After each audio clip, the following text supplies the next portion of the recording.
All right, joining us right now is Michael Savage, radio talk show legend, host of The Savage Nation. He's also a New York Times best-selling author many times over. And he, too, was banned from traveling to a foreign country, that country being the United Kingdom. Michael, great to see you. Thanks for coming on, as always. Thanks, John. A real pleasure to be on Newsmax TV. All right, let's talk a little bit more about Omar and Rashida Tlaib. Before you talk about your own travel ban to the UK, Michael, clearly both women are trying to capitalize on this to push their anti-Israel agendas. And they've been exposed now. We know what their real motives were. We know this MIFTA group, the group behind their trip, is anti-Israeli, anti-Semitic. But will the Democratic Party stand with the Squad or our longstanding ally Israel? The real question to me, John, is how the Democratic Party has permitted themselves to be hijacked by these fanatical anti-Americans. Never mind how did they get into Congress. Do we know how that happened? How has the Democrat Party allowed these two in particular, now add an occasional Cortex, the stupid bartender from Queens, add the three of them together, and there's another one in the so-called Squad. Ayanna The whole Pressley. party basically is represented by them. How do they expect to win an election? Most of America doesn't hate America. Most of America supports Israel. This is not a University of California at Berkeley, America. It's not Harvard, America. So the real question is, how did Nancy Pelosi lose control of them? That's the case, because if, they didn't have control of the Democratic Party, and I'm skeptical that they do, but if they didn't, they would have been named in that resolution that Congress voted on, that they watered down, condemning those who support this BDS movement. Now let's talk about your travel ban. You were banned in 2009 from the UK, and I want to quote a LA Times article that was printed at the time. Among those for whom Britain has pulled up the welcome mat are radical Islamist preachers, a Jewish extremist, a pair of Russian gangsters, and at least 5 Americans, and Savage, who has attacked the Quran as a book of hate, 2 white supremacist leaders, and a father and daughter team that travels up and down the U.S. vilifying gay people. Did you ever get a specific reason why you were banned? I spent $400,000 on British attorneys. We never could get an answer, but through a Freedom of Information Act, we got the emails that Gordon Brown, the then disgusting prime minister, had sent around. And what he said was, we need to ban Savage to make the list more representative. You see, they had banned Muslims who wanted to destroy England. So to make it look like they were an anti-Muslim, they chose me to cover up their banning of Muslims. It's in the emails that we got. That's the horrible truth. And this is an example of the current political crisis that was going on then and is now going on worldwide. Cover-ups running rampant in international politics, censorship used by the Marxist regimes in power, and a dangerous trend of globalism that sidelines the vox populi in favor of dictatorship. I was so upset by it at the time. People say, well, why don't you let it go? What do you care about being banned in England? Well, I can give you a joke, because the morning I woke up, I saw it on the Drudge Report and on. I didn't even know I had been banned. It says, talk show Savage banned for entering England. I said, what? So I went on the radio that day and I said, God, there goes the British cuisine I was going to enjoy this summer and my dental care. Yeah, but it's more fundamental than that too, Michael. Don't you think? This is America, and you have the right to say things you want to say.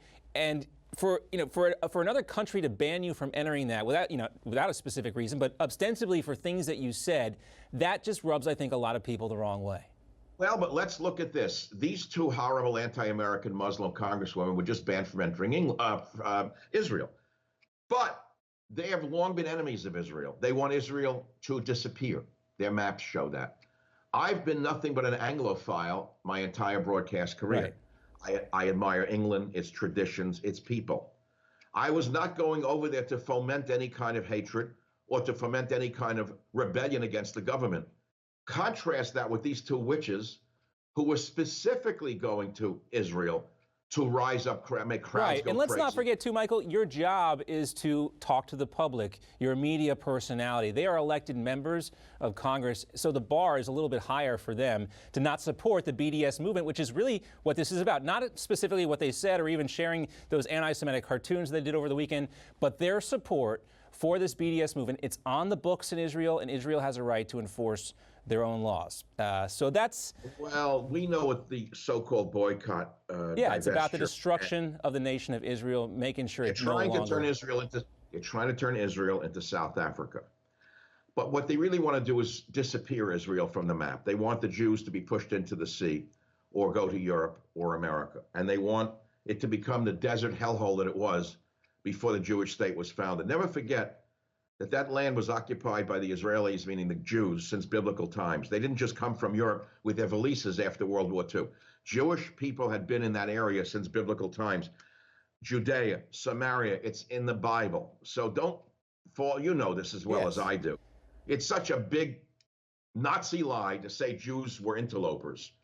Jews were there, Arabs were there. And by the way, they more or less got along for centuries. Yeah, and the question is now, will Democrats hold them accountable for the things that they've said most recently, including the things they said yesterday about cutting off our aid to Israel? All right, let's leave that aside for a second, Michael, because I want to get on to a couple of other topics here. Let's talk about Jeffrey Epstein. There's still a lot of suspicion around his death right now. Will signed just 2 days ago, seemingly shoddy work by the prison guards. We always remind people that you are not just a master of the media arts, but you also hold a PhD from Berkeley and the medical field. What is your take on Epstein's death? He was killed. Okay, a few weeks before, they find him with marks on his neck, and he's screaming in the cell, and they remove his cellmate, who's this burly cop, right? It was right out of The Godfather. I played Godfather music on Monday and Tuesday of that week, where Don Corleone says to the other gangsters when they're having a peace meeting, but I'm a superstitious man. I have a son who's in Sicily, and he comes home, if God forbid he should be shot by a cop or hang himself in his jail cell, then I will hold some men in this room responsible. It was right out of The Godfather. You have to be blind not to see that he was executed. Okay, I mean, to me it is. The whole thing is absurd. And it was done in plain sight, right in front of our eyes. There are so many strange circumstances here. It makes it hard for people to believe the autopsy report, the medical examiner who says she believes it's a suicide. And you have renowned pathologists like Cyril Wecht, who's out there saying that he doesn't necessarily buy this. So we'll hear more about this as well. Oh, did he come out and say he didn't buy it? He's not. He's skeptical, like a lot of people that are out there right now. It's a 13-part series out of it on Lifetime. We'll be talking about this for years. So we'll leave that there for right now. But the other thing I want to talk to you about, too, President Trump taking on some of his former media allies in addition to his normal attacks on outlets like the Washington Post and the New York Times. He's now publicly feuding with his former communication director of 11 Days, Anthony Scaramucci. Take a listen. I love the president, and I'm very, very loyal to the president. We won the presidency because of Donald J. Trump. He is an unbelievable politician. If he cared what people said about him, there's no way he would be president. I love the president, and I think a lot of you guys know in the media I've been very, very loyal to him. I've seen him in operation over the last 20-plus years. The president has really good karma, okay? And the world turns back to him. President Trump tweeted this video of clips of the Mooch showing his love for his former boss, adding that no one ever heard of this dope, quote, until he met me. He only lasted 11 days. What's going on here with this very public break between these two? Obviously, this guy's looking for his 15 minutes of fame. He's looking for a book deal. And frankly, but he just published a great book about President Trump, saying how great President Trump is, how he appeals to the average working man. Just shows you how much veracity the man has to begin with. First he loves him, then he hates him. And by the way, what's Trump's great crime? Tell me what the great crime is. You know, an article came out today. I have to tell you about it. The issue of racism, right, that they're accusing Trump of. Trump never mentions race. Trump doesn't talk about race or racism. It's Anderson Cooper and the lying scum at CNN and the others in the media who constantly call Trump a racist. They are the ones who are steaming the fans, steaming up people in this country against each other, not Trump.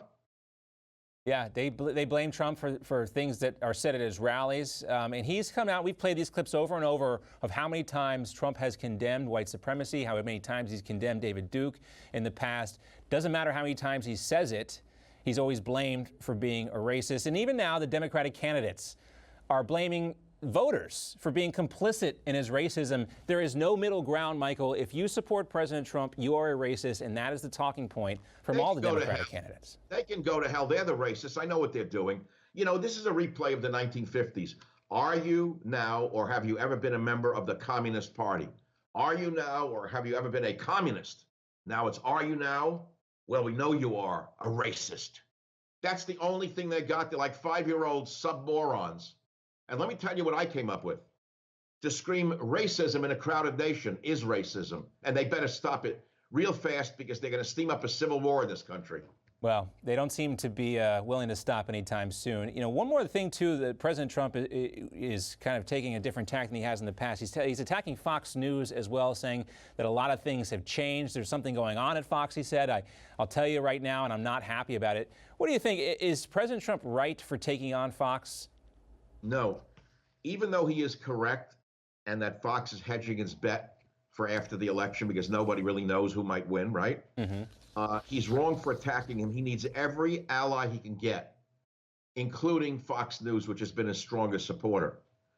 What other network has supported him like this? Hannity practically carries his, I should say his water, but I don't think it's water he carried. Hannity has been his spokesman for years. What is he doing by attacking the #1 support structure he has? I will tell you this. I'm pissed off because he hasn't come on this show for a very, very long time. He goes on marginal small shows. My audience was the significant difference between him winning and losing. He even put his arm around me in Mar-a-Lago and said, I wouldn't be president without this man. I don't understand it. Who's advising him to stay away from talk radio? However, he needs every friend he can get in order to win this election. I think anybody can agree with that. Yeah, maybe he's taking the talk radio audience for granted. He shouldn't do that. It's a big election year. Can't take these folks for granted, Michael Savage. Can I show you something that you don't even know about? This is worthy of another interview, which is my entire life story called The Savage Life. And take a look who's in that book. Donald Trump, right there. I've got, actually, Michael, we are going to have you back to do a special interview on the book. I have a copy of the paperback on my desk right now. Oh, my God. So we will have you back to talk about that book specifically. And, of course, always great to get your insight on whatever news. Look at me with a semi-automatic rifle. Isn't that wonderful? No, and I always tell people, too, and I look at the picture of you with your family there, if you all you know about Michael Savage is his radio show, get his books because you are a fantastic writer. I love reading your work, Michael. It's always refreshing. I didn't mean to turn this into that, but I thought it's an important part of the whole story that we're talking about. I'm a friend of Donald Trump. I don't know why they've moved him away from me, and I think it's something to do with some of the people who pretend to be his friend on the inside, like Scaramucci did. Mm-hmm. But in a few months, you'll see they're outside attacking him. And I can tell you, I'll name 2 or 3 people at another time who I think are going to turn on him very soon. That's a good tease, and we know it's coming. All right, Michael, great to see you as always. Michael Savage, host of the nationally syndicated talk show, Savage Nation, New York Times bestselling author. Thanks for joining us, Michael. Thank you, my friend. I really appreciate Newsmax TV. We appreciate you as well. Bye.